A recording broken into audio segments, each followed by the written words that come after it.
Alright, Shalom, Shalom. So Jim's lesson come back at you. Before I do get into this lesson, I want to start by giving our honor, glory, and praises to the Heavenly Father and His only begotten Son, Yahweh, Bahashem, Yahweh Shai, Bahashem, Rechah HaKadosh. Next up, the honors of my apostles, elders, great millstone, who taught me the 100% truth of the Bible and who rule well. Peace, love, salutations to all the brothers across the four corners of the earth, pushing this truth in all diligence and sincerity. Once again, it's the brother Shawai from the GMS North Carolina Church out here in Raleigh, able to put together a Lord willing edifying lesson, right? On we're gonna start right here at Sirach 5 and 7. Man. Hey, you Jakes, you Israelites, you so-called Negroes, Latinos, and Native Americans, right? Who are the true biblical Hebrew Israelites? You don't have all day to turn to the Lord, right? The Lord is not on your time, right? You got the men of the Lord that is set up, right, to bring up this message, this warning, right? This wisdom, knowledge, and understanding. And you got until the Lord chooses to judge you in this place, right, in this world, in this society, to get right, man, right? So with that, I'm gonna jump right into it. This is Sirach 5 and 7. Make no tarrying to turn to the Lord, right, and put not off from day to day, for suddenly shall the wrath of the Lord come forth, and in thy security thou shalt be thou shalt be destroyed and perish in the day of vengeance. All right, so make no tarrying to turn to the Lord. You can't put off turning to the Lord, man. Again, you so-called Negroes, Latinos, and Native Americans are the true biblical Hebrew Israelites, right? Along with the Israelite foreigners, Israelites who look like these other nations, but who goes back to the singing of Abraham, Isaac, and Jacob, what due to Israel being scattered, right? Pursuant, to the curses, Deuteronomy 28, 64, 68, right? And a plethora of other scriptures, right, that go into how Israel was scattered. So this ain't no black thing, this ain't no white thing, right? But you Israelites, you can't procrastinate and put off turning to your power, getting right with the Lord, man. Yahweh, Bahashem, Yahweh Shai. Yahweh, who the word ignorantly calls God. Bahashem, in the name of Yahweh Shai, who the word ignorantly calls Jesus Christ, man, right? And we're going to read why. Make no tarrying to turn to the Lord and put not off from day to day. So once you get this truth, once you get, whatever you get from it on the first time, from that day on, you build on it. You build on this wisdom, knowledge, and understanding, right? Because as we're going to Lord willing get, it shall be the stability of thy times, man, right? That means you're going to evade, you're going to dodge, right, these times that are coming, like we're about to read. So you can't put it off from day to day. Once you get this, once you get what you get, hey, either coming up to the brothers on the highways and byways, or you on the unicorn, the internet, right, and you come across a video, right? If you jive with you and you get it, don't put it off, right? You dig deeper into it, right? So that what you may, Lord, willing, be saved and delivered from what? For suddenly shall the wrath of the Lord come forth, and in thy security thou shalt be destroyed and perish in the day of vengeance. So for suddenly, the word suddenly goes into quick, fast, swift, unexpectedly, right? That's how the wrath of the Lord is going to come, right? And all the things that you found security in, your jobs, your clothes, your cars, the money, the H to the Izzos, your jobs, if I didn't say that already, Esau, Edom, the so-called white man, and his military might, his power structure that he got set up here, if you put your trust in that, the things of the world, right? That's what's going to have to protect you in that day. But we already know that none shall be saved, save the elect, man.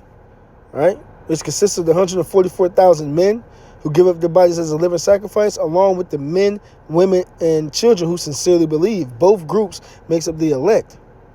Right? Right? So, for suddenly shall the wrath of the Lord come forth, and in thy security thou shalt be destroyed and perish in the day of vengeance. So when the Lord enacts his vengeance upon this place, right, and starts bringing all holy hell, because it's already unleashed throughout the four corners of the earth. Even here in America, man, it's bad. I'm reading news clips of 15-year-olds doing drive, you-know-what's, buys on 11-year-old girls, right, putting them to flight, deleting them. A man, deleted his own offspring, right? I read that this morning. I think cracked the ribs or something. She was like 8 months, if I'm not mistaken. Right? Lord willing, I could do a video on it. But, for time's sake, I'm on the plantation. I'm going to jump right back into it. But just saying all that to say, the Lord is already bringing these plagues upon the world. The sword, famine, death, and destruction, man. But once he gets into the climax, because we're going to hit a time like never before seen on the face of the earth, right? You're going to have to, if you don't turn back to your power, you're going to have to rely on the things of this world, the things that are not going to hold up, right? The only ones who are going to be delivered and saved are the elect, man, right? Because they cover themselves with the covering of Yahweh Shem Shai spirit, man. Yahweh Shem Shai by Shem Kodash, man. You know?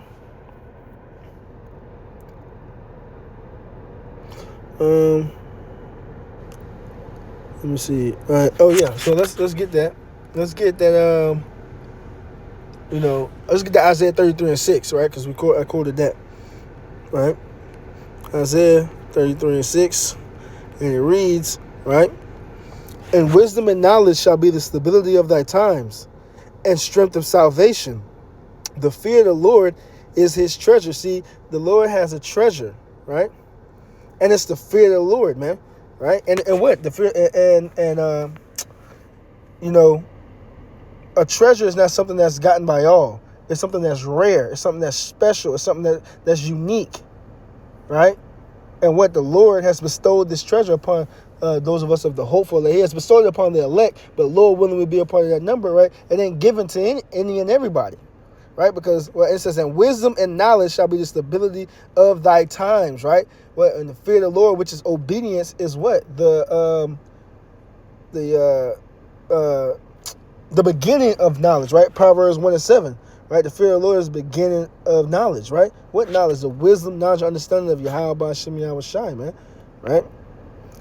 So what? And it says, and strength of salvation. So this wisdom, knowledge, and understanding is the strength of our salvation. Our salvation is predicated off this wisdom, knowledge, and understanding, which is what? Obtained through the fear of the Lord, man.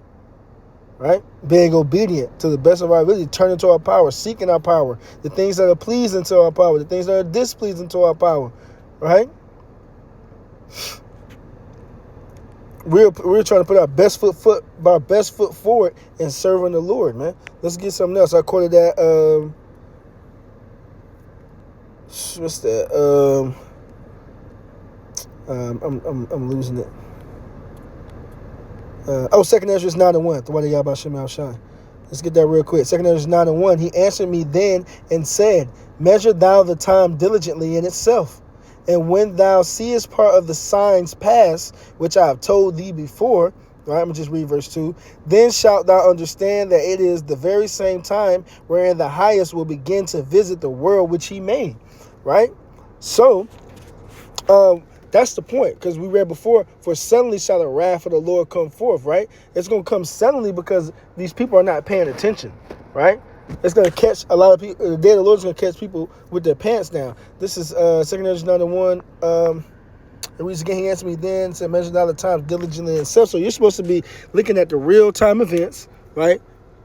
And what? Measuring out the prophecies in the scriptures and relating them to real-life events so that you know what time we're in. Then you would know if you were paying attention, right? That's why let's get that 2 Thessalonians, right? 2 Thessalonians 5:3. 1 Thessalonians 5:1, right? But of the times and the seasons, brethren, ye have no need that I write unto you, right? Why? Because the brethren, the men of the Lord, those are the hopeful elect, right? Are what? Are measuring up the times diligently in itself. They're paying attention. They know that, we don't have time to play around with the Lord. The Lord is sending this excuse my friends, he's sending this bitch up, man. He's making moves in the earth. Right? So we know, verse 2, for yourselves know perfectly that the day of the Lord so cometh as a thief in the night. The day of the Lord is going to catch a lot of people with their pants down because they're not paying attention. They don't know what's really coming, man. They don't really understand. The apostles and the elders go into it all the time, especially Elder Apostle Gabar. These guys don't know what they're truly involved in, right? Speaking to them in the circumcision, right? Oh, I mean, that too. Yes, them speaking them of the circumcision. Right? Because they be playing around with the Lord. But the point of the matter is, you don't have all day to turn to the Lord and get right, man. Right? Because even though you know the truth, or you know that you're an Israelite, there's still a way you got to come, man. right? And you don't have all day. And a lot of these people, and especially these people in the world, that was a separate point about, them in the circumcision, but especially them that are in the world, man, because they're just being led by what? By all this bread and circus, right? The playoff, the NHL playoffs, the NBA playoffs, right? What's going on social media? What's the newest drama, right? They're not paying attention, but those who are paying attention know that what the day of the Lord so cometh as a thief in the night, man. Right? Verse 3, for when they shall say peace and safety, then sudden destruction cometh upon them, as travail upon a woman with child, and they shall not escape. See, the Lord is going to bring a time where you got these high up officials, right? These sellouts of our people, right? They get the order from up high to do what? To try to pacify the people, right? Everything's going to be good. What we see during that C-19, they use the athletes and the entertainers to push that dragon juice, right? So when they shall say peace and safety, that everything is all right, right? Then sudden destruction shall come upon them as travail upon a woman with child, right? And we see that in these things that are leading up to a more crucial time. We see everybody took that dragon's piss and what? And then they started dropping like flies, right? Suddenly, boom, boom, boom, boom, boom. Everybody just doing it. You got football players dropping dead on the football field, man. Right? So when they should say peace and safety, then sudden destruction cometh upon them as travail upon a woman with child. And in the bigger sense, once the Lord, because it's already going on in places throughout the four corners of the earth, but once the Lord brings it here to America, it's going to be 100 times worse, man. Right? It's going to be all lawlessness and chaos here on the shores of America, man. Right? As travail upon a woman with child, the Lord is going to bring these plagues, right? We mentioned them before, so let's go ahead and get it. We can end it off on that. 2 Ezra 15 and 5. And it reads, behold, saith the Lord, I will bring plagues upon the world, right?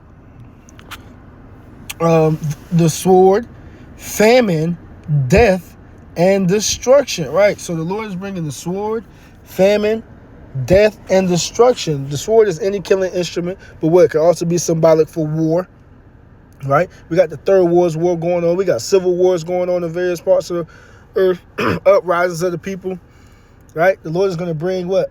Civil wars here in America. I'm telling you, it's going to be whatever you see happening in the rest of the world. Just imagine it here in America 10 times worse, man. That's how it's going to be, man. Right? The sword, famine, so it's going to be no food, right? This society is going to totally collapse, right? Ain't going to be no food in the stores. Ain't going to be able to grow nothing and keep it for yourself. Nah, because once the famine comes, once people can't eat, they lose it, right? Death and destruction, man. So more death, more destruction, because the sword and the famine on their own bring death and destruction, right? These are the causes and effects. Once there's no food, then all hell's going to break loose in the streets. People are going to be fighting with swords in their hands, like it reads later down in this chapter. It's just going to be all total utter chaos, right? And lawlessness, right? That's what the Lord is bringing to the earth, man. Right? So when we go back to the day of the Lord, 2 Ezra. I know I said we was going to end that, but no, that 1 Timothy 5, I wanted to transition from there to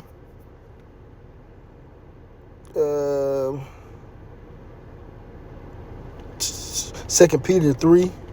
Where we go? Where did we end off at? As a travail with a woman with a child. Well, you know what? Actually, let's end it off. 2 Peter 3 is good too, but let's go 2 Ezra 16, right? And jump down to 37 because it's similar and they tie together, right? So this is 2 Ezra 16, 37. Behold, the plagues draw nigh and are not slack, as when a woman with child in the 9th month bringeth forth her son, with 2 or 3 hours of birth, great pains compass her womb, which pains, when the child cometh forth, they slack not a moment, right? So the Lord is likening the plagues that he's going to bring in here like birth pains, right? It's going to be one thing after another in rapid succession. Because you ask any woman who's giving birth, they're going to tell you what? The first this contraction that I'm on now, it didn't even give me time. I didn't even have time to get over the last one I was having before this one came, right? So it's just like all these shows, The Road, The Walking Dead, Bushwick, all these post-apocalyptic shows. That's why everything, you get one season, right? Or half a season. where everything is cool, everybody is great. But towards the end of that season, towards the end of the finale of every season, what happens? Something goes wrong. Something goes bad. They don't never get no time to rest or before what another threat comes. Right. That's how it's going to be in these times, man. All these movies and TV shows get the inspiration from the scriptures, man. Right? And comparison was not slack for a moment. Verse 39, even so shall not the plagues be slack to come upon the earth, and the world shall mourn, and sorrow shall come upon it on every side. So that's why you're seeing the squeeze being put on here in America, because these are the things that's coming to pass, man. Right? Tribulations, calamities, and woes, man, and anguish and high anxiety, not knowing what's going to happen next. The Lord is putting the squeeze on this place, and the message and the point of this lesson is that, hey, you Jakes don't have all day to turn back to the Lord, right? The Lord is not on your time. The Lord is going to send this mug up, whether you with him, whether you get it or you don't, right? Because it all comes down to, who's a part of the elect anyway. But that's another lesson for another time. With that, I'm going to close it out. I'll give peace and love to the elect. Shalom.